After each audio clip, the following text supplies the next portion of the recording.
Hello and welcome to Namaste from New Delhi. You're watching DD India Live. I'm Gautam Roy. Coming up in the next 30 minutes. India parliamentarians facilitate Prime Minister Narendra Modi for reduction in US tariffs to 18% announced by President Donald Trump after a phone call.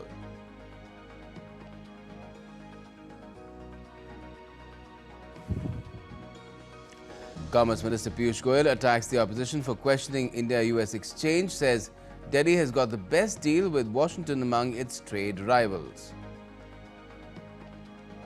And Russia hits Ukraine energy sites with a heavy missile barrage on the eve of the second round of US-brokered tripartite talks in Abu Dhabi.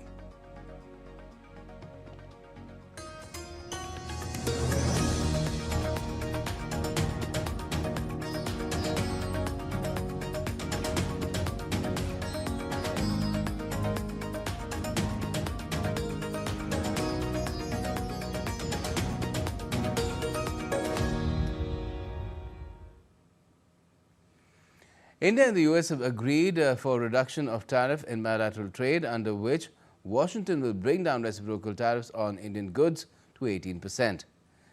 US President Donald Trump has said on Monday after a phone conversation with Prime Minister Narendra Modi, and later in a social media post, Prime Minister Modi said, and I quote, "Wonderful to speak with my dear friend President Trump. Delighted that Made in India products will now have a reduced tariff of 18%. Big thanks to President Trump on behalf of the 1.4 billion people of India for this wonderful announcement. When two large economies and the world's largest democracies work together, it benefits our people and unlocks immense opportunities for mutually beneficial cooperation. President Trump's leadership is vital for global peace, stability and prosperity. India fully supports his efforts for peace. I look forward to working closely with him to take our partnership to unprecedented heights." End quote. And Trump, on his part, termed his conversation with Prime Minister Modi as an honor and termed him as one of his greatest friends and a powerful and respected leader of India. He said that the amazing relationship between the US and India will be even stronger going forward. He added that he and Prime Minister Modi are two people who get things done, something that cannot be said for most. Meanwhile, the two leaders, according to Trump, also talked about ending the conflict with between Russia and Ukraine. And Prime Minister Modi was greeted with applause and accolades at the NDA parliamentary meeting following an announcement of a landmark tariff reduction by the US. Speaking at the BJP Parliamentary Party meeting, Union Minister Kiren Rijiju highlighted that under Prime Minister Modi's leadership, India has successfully signed major trade deals with the European Union, the United Arab Emirates, Mauritius, Australia, the UK, New Zealand and now the US. Parliamentary party में आदरणीय प्रधानमंत्री नरेंद्र मोदी जी को अभिनंदन किया और उनका मार्गदर्शन में जो ऐतिहासिक ट्रेड डील्स हासिल किए हैं उसके लिए बधाई भी दी है। टोटल 39 देश 39 देशों के साथ फ्री ट्रेड एग्रीमेंट हो गए हैं। ये ऐतिहासिक है और ये 39 कंट्रीज जो है पूरा डेवलप्ड कंट्रीज है, जैसे यूरोपियन यूनियन के जितने कंट्रीज हो या ऑस्ट्रेलिया हो, न्यूजीलैंड हो, यूके हो, तो ये ऐतिहासिक है। India's Commerce Minister Piyush Goyal briefed the media on key details on the reduction of tariffs by the US. Calling the India-US trade agreement a good omen for India's bright future, the minister on Tuesday said the deal would open up vast opportunities for the poor, fishermen, farmers and the youth. Bharat के भविष्य को चार चांद लगाने वाला trade deal माननीय प्रधानमंत्री नरेंद्र मोदी जी के नेतृत्व में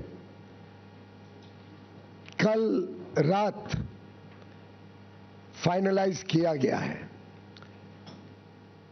मैं 140 करोड़ देशवासियों की तरफ से माननीय प्रधानमंत्री नरेंद्र मोदी जी का धन्यवाद करता हूं और आप सभी को बधाई देता हूं, क्योंकि ये वास्तव में भारत की अर्थव्यवस्था को, भारत के 140 करोड़ नागरिकों को, हर गरीब, किसान, मछुआरा, गांव में रहने वाला युवा युवती, हमारी बहनें महिलाएं, सभी के लिए ढेर सारे अवसर लाने वाला ट्रेड डील माननीय प्रधानमंत्री जी ने कल तय किया। The minister also slammed opposition over its criticism of the US-India trade deal announcement. Goel added that Prime Minister Modi has protected the sensitive sectors of agriculture and dairy and the interests of the people working in it. माननीय प्रधानमंत्री नरेंद्र मोदी जी ने हमेशा agriculture और dairy इन दोनों sectors को संभाला है, उनके हितों को संभाला है और इस क्षेत्र में लोगों को उज्जवल भविष्य मिले और मौके मिले, आमदनी बढ़े, उसके लिए लगातार काम किया है। कभी उनके साथ, उनके हितों के साथ समझौता माननीय प्रधानमंत्री जी ने नहीं होने दिया और मुझे खुशी है कि पूरा देश इस बात को समझता है। And the domestic indices also surged by around 2.75%, boosting sentiment. The Indian rupee also emerged as the best performing Asian currency on Tuesday, registering a gain of 122 paise or 1.33% in a single trading session to settle at 90.27 against the US dollar. Silver and gold staged a sharp rebound in futures trade on Tuesday, snapping a 3-session losing streak as investors stepped in with value buying after the recent sell-off. On the multi-commodity exchange, silver for March delivery surged over 12%. Gold also recovered strongly, with the April contract jumping over 5% per 10 grams.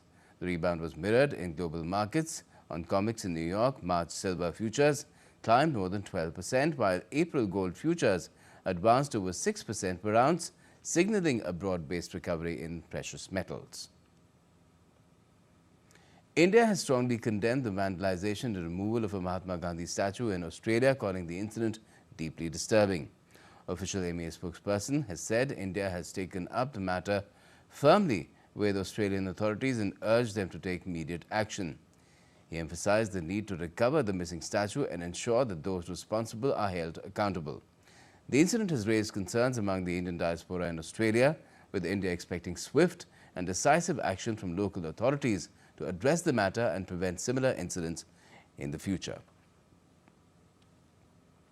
President Draupadi Murmu is on a visit to Odisha. The president offered prayers at the 12th century Shakti Shrine, Ma Birja Temple in Jajpur on Tuesday. And later, the president graced the convocation ceremony of Fakir Mohan University and inaugurated its new auditorium at Balasore. Addressing the gathering, the president said that the growth, security and technological development of all sections of society will accelerate the country's progress.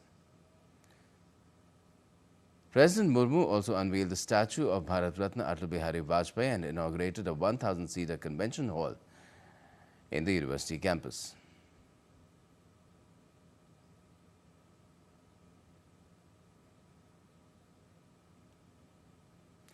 Eight opposition members were suspended from the Lok Sabha, which is the lower house of India's parliament, on Tuesday for the remainder of the budget session for violating rules and throwing papers at the chair.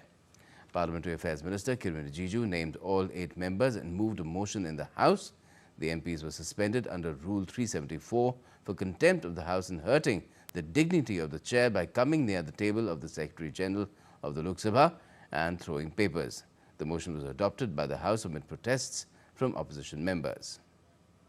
I beg to move that this House having taken a serious note of the misconduct of Sri Manikam Tagore, Sri Amrinder Singh Raja Waring, Sri Gurjit Singh Aulia, Sri Hebi Eden Prashant, Padole, Sri Dean Karyakos, S. Venkatesh and Kiran Reddy in utter disregard to the House and the authority of the chair through reaching to the table of Secretary General and other officers in the well of the House and throwing papers on the chair and having been named by the chair, resolved that the above mentioned members may be suspended from the services of the House for the remainder of the session under Rule 3742.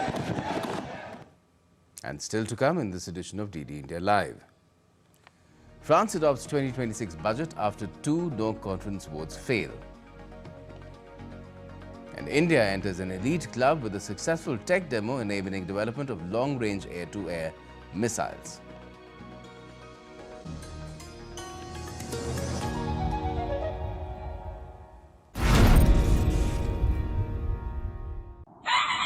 स्वागत आहे to magnetic Maharashtra.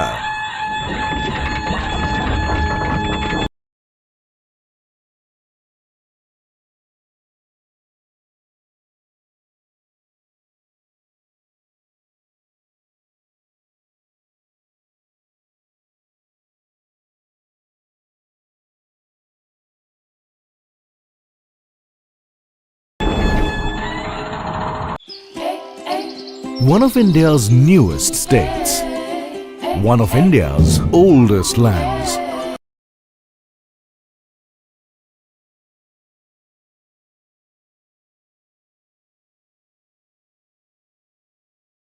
Jharkhand is a hidden Welcome to Jharkhand, the land of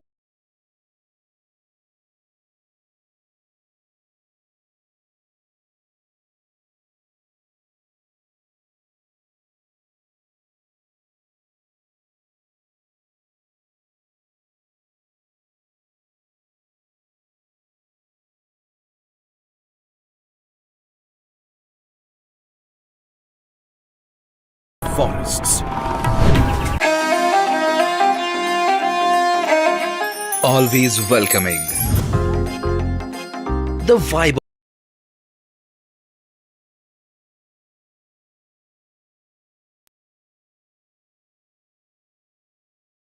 of Punjab is larger than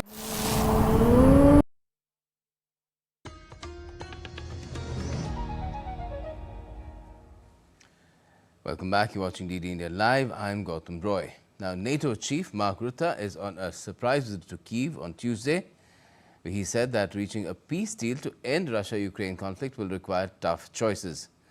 Rutte's remarks have come after an overnight Russian strike on Ukraine's energy facilities. A new round of US-brokered trilateral talks between Ukraine and Russia are scheduled to begin in Abu Dhabi on Wednesday. The discussions with Ukraine President Volodymyr Zelensky were held on rapid air defense supplies and licenses for US weapon production in Europe. Russia last night launched a strike on Ukraine's energy facilities, leaving hundreds of thousands without heating as temperatures plunged to minus 20 degrees Celsius and less. The strikes damaged high-rise buildings, thermal plants, and even the base of Kyiv's iconic motherland statue. Iran and the United States will resume nuclear talks on Friday in Turkey after US President Trump warned Iran of consequences if a deal is not reached. US Special Envoy Steve Witkoff and Iranian Foreign Minister Abbas Araghchi will meet in Istanbul on Friday in an effort to revive diplomacy over a long-running dispute about Iran's nuclear program. Representatives from Saudi Arabia and Egypt are also likely to participate in the meeting. US President Trump has maintained he's hopeful that Washington will work something out with Iran, but also warned on Monday that bad things would happen if no deal is reached. And Iran's Foreign Minister Abbas Araghchi on Monday said his country is ready for diplomacy with the United States. France adopted a 2026 government budget on Monday following months of fraught negotiations after Prime Minister Sébastien Lecornu survived the latest in a string of no-confidence motions. The budget adopted on Monday after 4 months of political deadlock over government spending includes measures to bring France's deficit down and boost military spending. Lawmakers rejected 2 no-confidence motions from the hard left and far right parties tabled after the premiere on Friday forced this budget through Parliament without a vote for the third and final time. Motions tabled by France, Unbowed and Greens and other left-wing groups drew 260 of the 289 votes needed to oust the government. The far-right motion secured only 135 votes. Budget negotiations have consumed the French political class for nearly 2 years after President Emmanuel Macron's 2024 snap election delivered a hung parliament just as a massive hole in public finances made belt-tightening more urgent. And the U.S. House of Representatives on Tuesday will vote on a spending bill to end the partial government shutdown. On Monday evening, the House Rules Committee voted to move the Senate package forward for a full House vote. The deal, if approved, would separate the Department of Homeland Security from the broader spending package. This will allow lawmakers to approve funding for agencies such as the Pentagon and the Department of Labor, while new restrictions are considered on federal immigration agents. The shutdown is in response to 2 U.S. citizens being killed in ICE action in Minneapolis. And Donald Trump has urged the House of Representatives on Monday to swiftly adopt a spending bill and end the 3-day government shutdown. Speaking to reporters, Trump said that U.S. lawmakers in Congress are nearing a resolution aimed at ending a partial government shutdown. Spain will ban access to social media for minors under 16 and platforms will be required to implement age verification systems. Prime Minister Pedro Sanchez announced the decision among several other measures to guarantee a safe digital environment. Sanchez said his government would also introduce a new bill next week to hold social media executives accountable for illegal and hate speech content. Australia in December became the first country to ban social media for children under 16, a move being closely watched by other countries considering similar age-based measures such as Greece, Britain and France. Today, our children are exposed to a space they were never meant to navigate alone. A space of addiction, abuse, pornography, manipulation, violence. We will no longer accept that. We will protect them from the digital Wild West. My government will work with our public prosecutor to investigate and pursue the infringement committed by Grok, TikTok, and Instagram. We will have zero tolerance on this matter, and we will defend our digital sovereignty against any form of foreign coercion. Political violence is surging in Bangladesh ahead of the 12th of February national election, raising serious concerns over the safety and credibility of the polls. According to human rights group ANO Salisha Kendra, casualties nearly tripled in January with a sharp spike in clashes. Mirza Fakhrul of the Bangladesh National Party has warned that erasing the spirit of the 1971 Liberation War would threaten the nation's identity. Meanwhile, National Citizen Party spokesperson Asif Mahmood alleged administrative bias, claiming government officials were openly seeking votes for the BNP's electoral symbol, the sheaf of paddy. The World Government Summit 2026 opened in Dubai under the theme Shaping Future Governments, bringing together global leaders and business executives to examine how innovation, sustainability and technology are reshaping public policy. Discussions at the summit are focused on strengthening government policies and boosting international cooperation to tackle economic, social and technological challenges. Addressing the gathering, International Monetary Fund Managing Director Kristalina Georgieva said, "The global economy has showed unexpected resilience despite geopolitical tensions and uncertainty over trade policy." A world that is more diverse, more multipolar, and more resilient as a result. In fact, we just published our projections for global growth for this and next year. We upgraded these projections, including for UAE, for the Gulf countries, because one, private sector everywhere, agile and adaptable. Two, the trade shocks that we thought may come is muted. Three, incredible enthusiasm about the potential of AI to lift productivity. Defense Research and Development Organization has carried out successful demonstration of solid fuel ducted ramjet technology from the integrated test range in Chandipur. The successful demonstration places India into an elite league of nations possessing this technology, which enables developing long-range air-to-air missiles to give tactical edge over adversaries. All the subsystems, including nozzle-less booster, solid fuel ducted ramjet motor and fuel flow controller, performed according to expectations, after being initially propelled by a ground booster motor to the desired Mach number.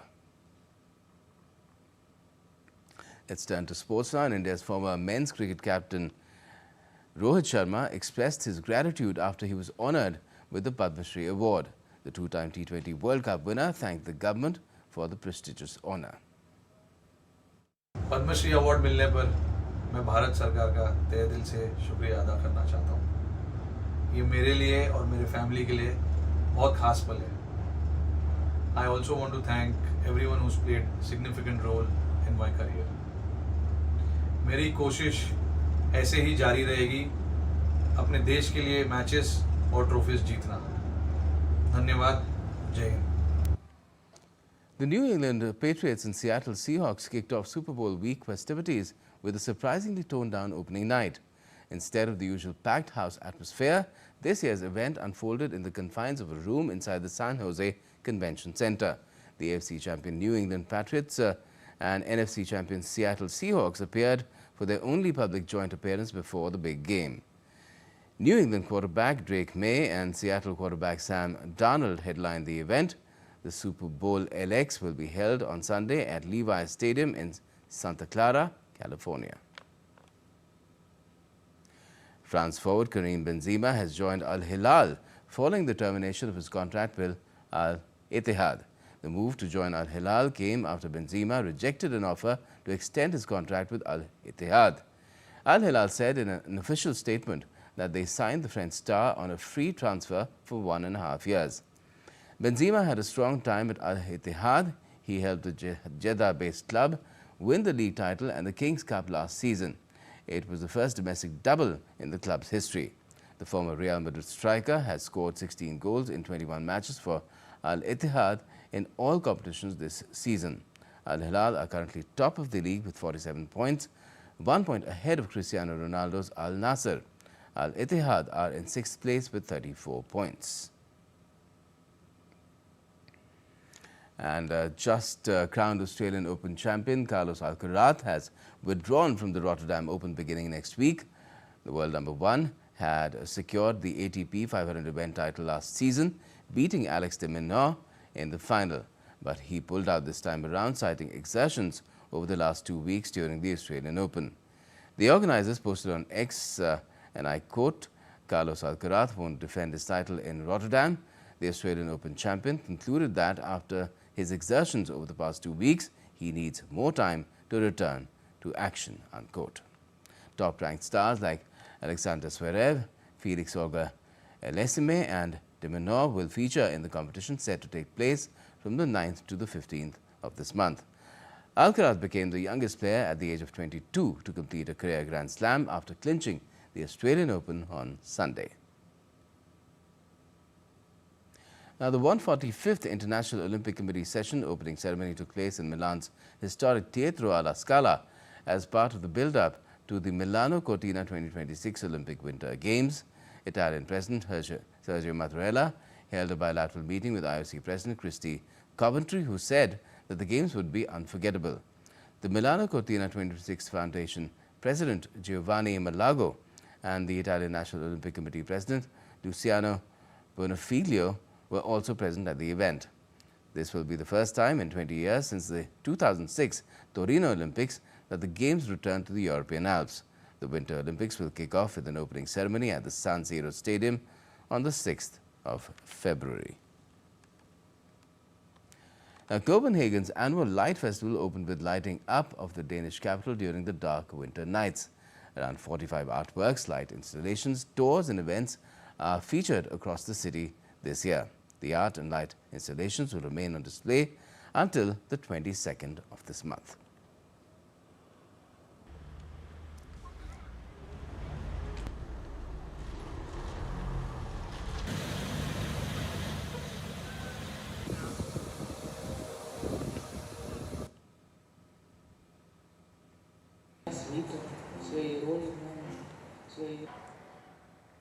And with that illuminating display, that's all we have for this edition of DD India Live. But let us know your thoughts on the news of the day.